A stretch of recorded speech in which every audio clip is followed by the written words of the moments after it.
Hi, students. I welcome all of you to the second revision session of lesson number 2, The Living World. I hope so you remember what we had already learnt in the last session. In the last session, we learnt about the important characteristic of the living thing. The growth is the important characteristic of the living thing that I told you already, and at the same time we had also learned that respiration and the photosynthesis, it is also one of the important characteristic of all type of the living thing. Now the thing is that, students, now my question is that, is all the food we eat used by our body? What is the unused part of the food got converted into? Any answer to these questions? There are many things we eat, right from the breakfast to the dinner, but not necessarily all the food which we consume that is utilized by the body. There are certain part of the food which is digested, that is only absorbed by the body, and there are many food stuff which is not at all digested. The undigested food, it is removed out of the body. So you know that, students, on the daily basis a lot of waste material are formed in our body. So maybe that waste material, it is formed in our body in the form of urine or maybe in the form of feces. Okay, so all these waste material, it has to be removed from the body. So what we exactly call that waste material? So whatever waste material is formed during many processes, that is formed in the bodies of the animal, that particular waste material we call it as what? Excreta. What is excreta? Whatever waste material it has been formed in our body. Okay, so the excreta is a waste material which is formed in our body. So this excreta, which is the waste material, it has to be removed out of the body. Am I right? So the process of eliminating excreta from our body, we call it as what? Excretion. What we call it as? Excretion. So excretion is the process. So through the excretion process, whatever waste material it is formed in our body, it has to be removed from the body. Is that clear? So excretion, it is also one of the important characteristic of the living thing. Excretion is not done by the non-living thing. Excretion is only done by the living thing. Understood, student, over here? Now you must be thinking, do plant also do the excretion process? Yeah, of course. Plants do excrete. Now you must be thinking, how plant excrete? We haven't seen them. But you must have seen that some plant shed their leaves in particular season. Am I right? So this shading of the leaves, it is the waste material which is stored in the leaves, and that stored waste material which is stored in the leaves, it is fallen down in the form of shading of the leaves. Is that clear, students? And many of the time the gums and resins which we obtain from the plant, it is also their waste material, but it is useful to us. Understood now? So like we do the process of excretion, exactly in the same manner even plant also do the process of excretion. Understood, student? Now you must be thinking, how exactly plant do the excretion? We want the proof for that, correct? So here we had done one small experiment. So here in this experiment, what we have done, you can see that here in this picture we had tied one plastic on the leaf. Plastic bag we tied on the leaf, and then after 6 to 7 hours we are going to observe that particular leaf. So what we can observe after 7 to 8 years?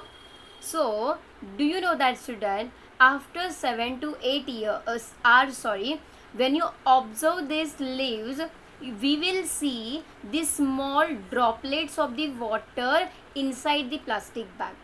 So do you know that the small water droplet which is present inside the plastic bag, that is the excretion done by the plant.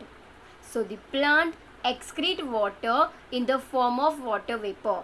So as we tied the plastic bag, the water couldn't able to come inside, and as a result that water vapor got condensed and it is present inside the plastic bag in the form of what?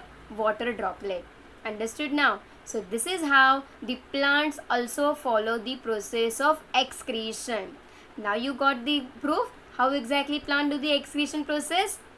And one more thing, student, you must have noticed that many of the time whenever we keep the potted plant in our balcony, we must have noticed that most of the time the branches of the plant which we keep in the balcony, etc., they always show the movement towards the sunlight. Am I right? They always show the movement toward the sunlight. So you must have seen that their branches, suppose if the sunlight is coming from this side, the branches will turn to this side. Suppose if the sunlight is coming from this side, the branches will turn to this side. Am I right? So that means what? Even plant also show the movement. We animals move from one place to the another place. Exactly in the same manner, although plants are present at one place, but their branches and their stem, they move according to the direction of the sunlight. So that means what, student? Even plants do the process of movement. And you must have seen one of the example how exactly plant do the movement. Have you ever touched the mimosa plant? Mimosa plant means touch me not plant. Whenever we touch the touch me not plant, the leaves are like this. When you touch it, the leaves closes like this. Am I right? So the closing of the leaves of the mimosa plant, it is also one of the movements shown by the plant.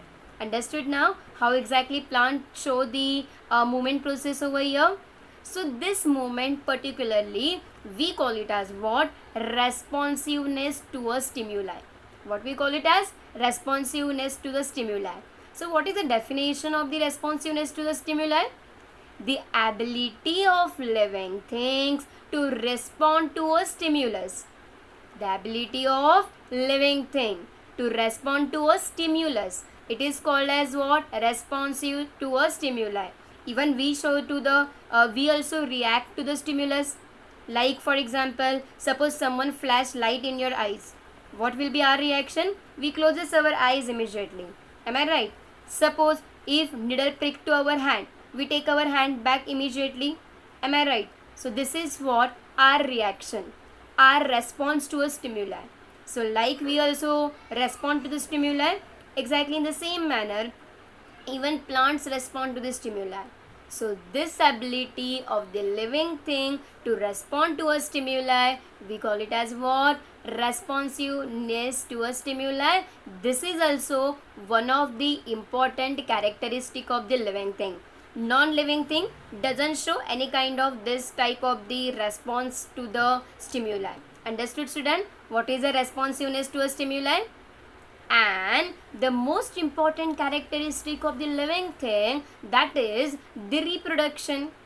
The reproduction, it is also one of the important characteristic of the living thing. So what is basically reproduction, students, over here? The process by which the living thing generates a new living thing like itself. Like here you can see that here in this picture, here it is a male and her foal. They both are exactly looking similar. Am I right? Cat will reproduce to the kitten, dog will reproduce to the puppies, and human being will reproduce to the human being only. That means an organism reproduces similar kind of the organism. So this process we call it as what? Reproduction.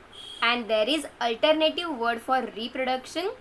Reproduction, it is also called as what? Procreation. What we call it as? Procreation. So the alternative name for the reproduction is a procreation. Please do remember this name. Okay.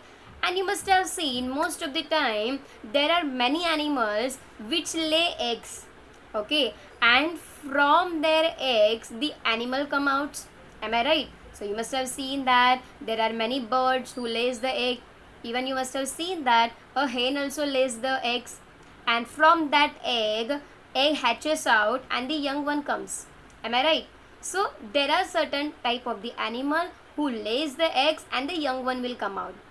But there are many variety of the animal who do not lay the egg. There are many variety of the animal who reproduces the young one directly. So students, you can see that those animal who give direct birth to their young one, we call them as what? Mammals. Like for example, dog, cat, human being, we do not lay eggs, no? We directly reproduces, we direct give birth to the other animal. So we call it as what? Mammals. So those animal who give direct birth to the other animal, those animals are called as what? Mammals. Understood now? The process of reproduction and what two different variety of the animals are there.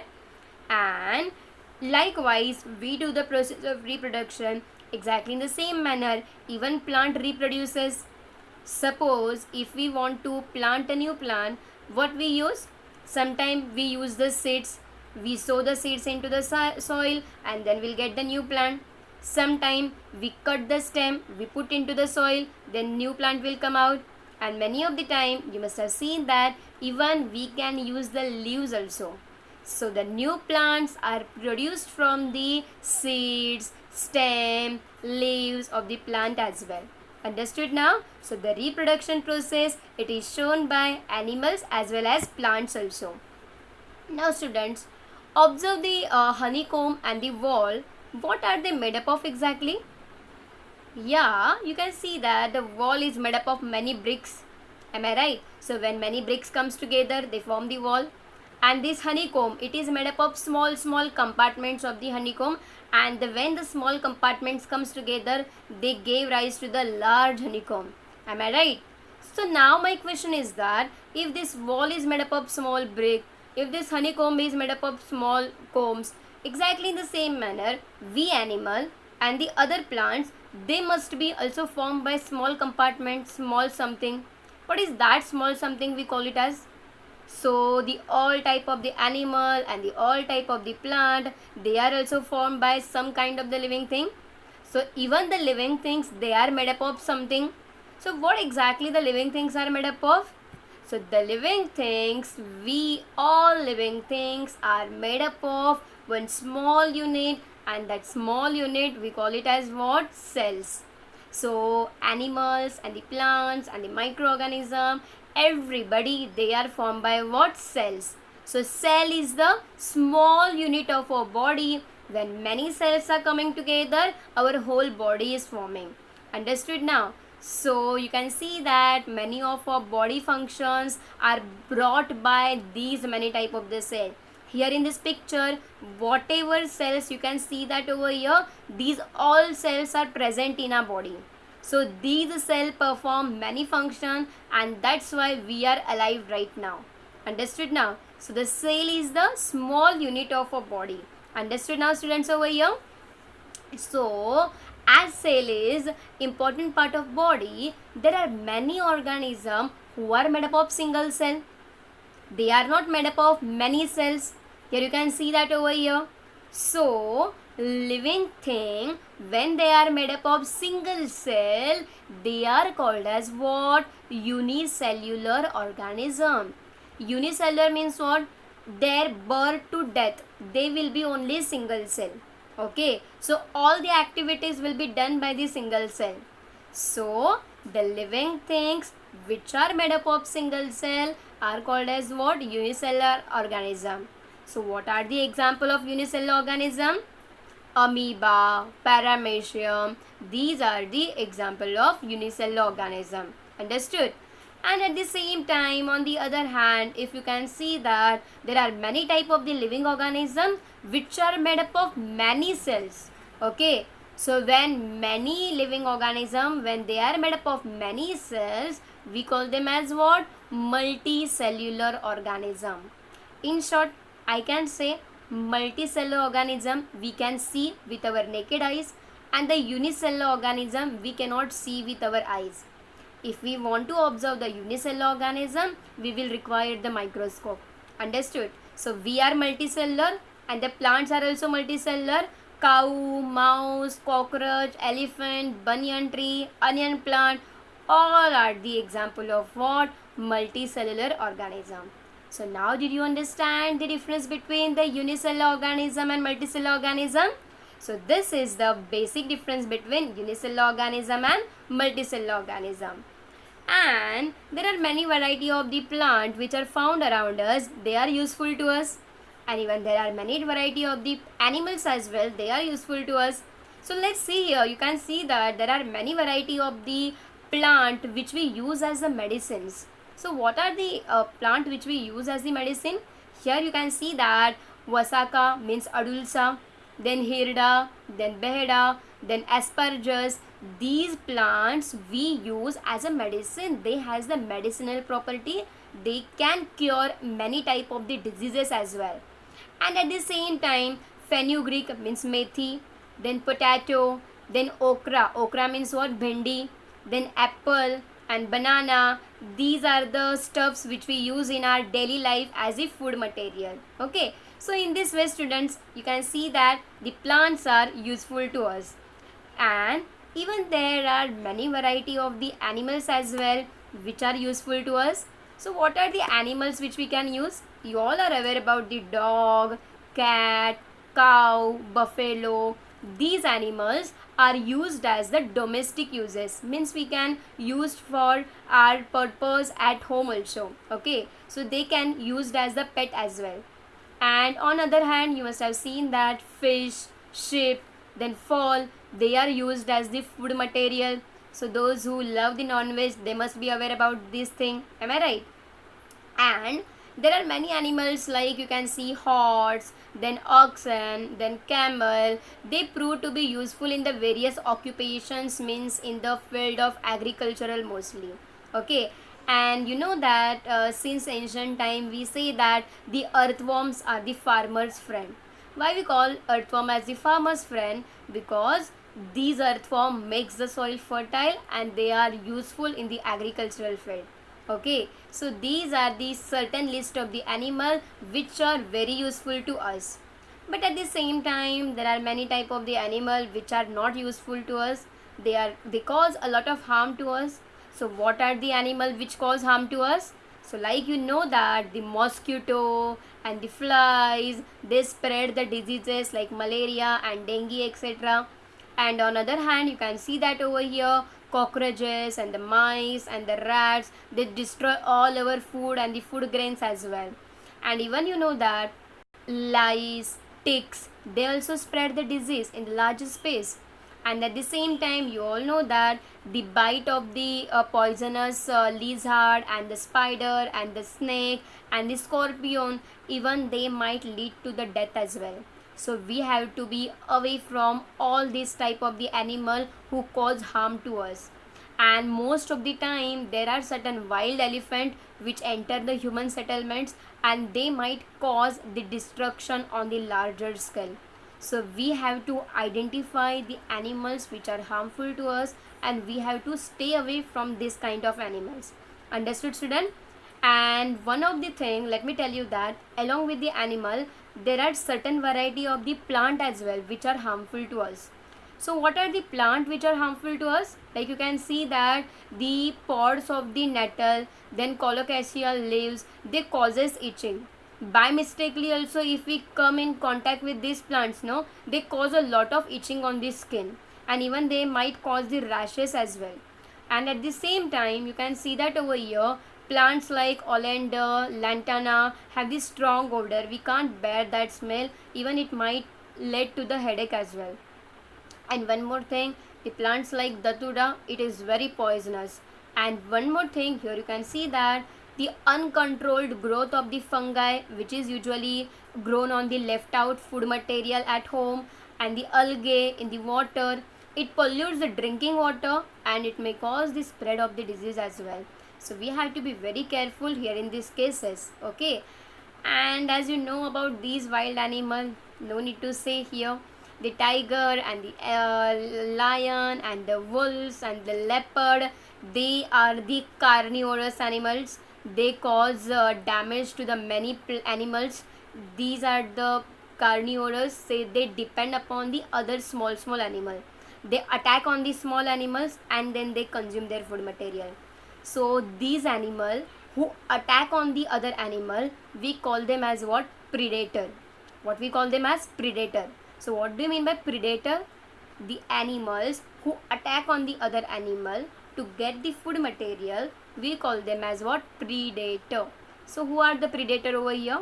For example, tiger, lion, wolves and the leopard. Understood, students, over here? So what we have learnt in this topic? We had learned that what are the characteristics of the living thing. So what we have learned today? We have learnt in this lesson the growth, photosynthesis, respiration, excretion, responsiveness to a stimuli, and reproduction. These all are the characteristic of the living thing, and they are very essential for the survival of the living thing. Understood, student? So here we completed the revision part of the lesson number 2, the living world. Okay, so we will see you in the next session. Bye, take care.